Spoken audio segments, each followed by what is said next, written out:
Hello and welcome to the Book Club. I'm your host Michael Corey and today I'm joined by Pundit Arena's Marissa Kennedy.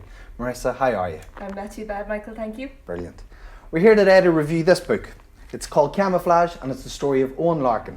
It's written by Pat Nolan, who's a correspondent with the Irish Daily Mirror. Marissa, I suppose first of all you read the book in one night? I did, yeah, I really enjoyed it. And so I suppose overall what did you think of the book?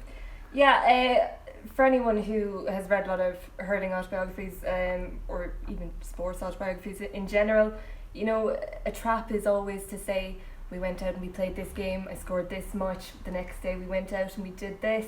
What I love about Eoin Larkin's book is that hurling isn't the main topic. It's evenly spread out across his family life, his mental health, Kilkenny obviously, his work with the Defence Forces.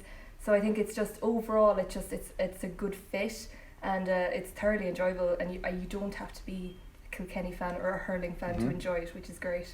I suppose you touched on the Defence Forces there, and like we've seen it with Colin Fennelly, his former teammate, who's been critical of the Defence Forces and his time working with the Irish Army. Eoin Larkin has a different take on it.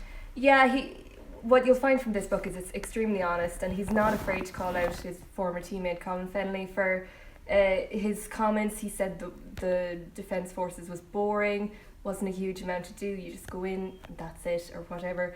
But Eoin Larkin loved his time with the Defence Forces.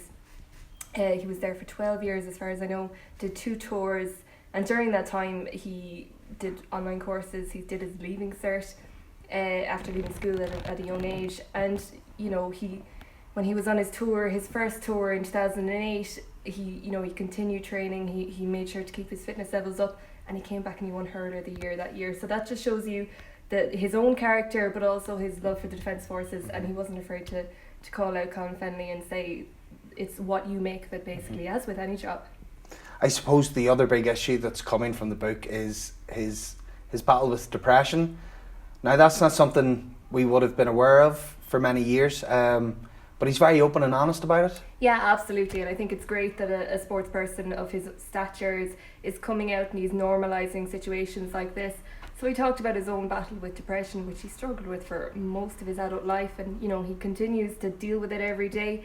And he was saying how some days he wouldn't be able to go to training, he wouldn't be able to get out of bed, and it really took his wife was telling him, you have depression, and he didn't want to comprehend it, or he couldn't comprehend that this was something that was happening to him. As he said later on, he was like, this is something that happens to the person down the road, this doesn't happen to me. And I think a lot of people can probably relate to that denial, but then he goes on to normalise subjects like taking medication and counselling and things like that, which is fantastic for this day and age. I suppose it's very important that a person like Eoin Larkin, with all his achievements and everything that hurling fans, GAA fans would have seen out of him, that he's just like one of us, I suppose. He suffers with the same problems as every person. Yeah, and he even, he talks about how he doesn't, he's not discussing this to be a champion of mental health, and,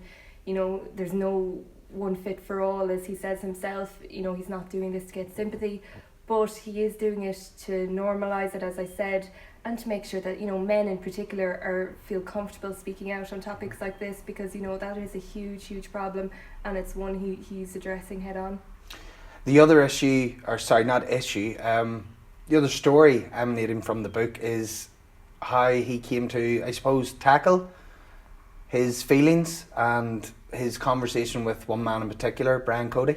Yeah, so all it took from Brian Cody was a phone call. Now, I don't want to spoil it too much, but one phone call from Brian Cody after a particularly difficult match for their club's James Stephens, and it turned it all around for Eoin Larkin just by asking one simple question: how are you feeling?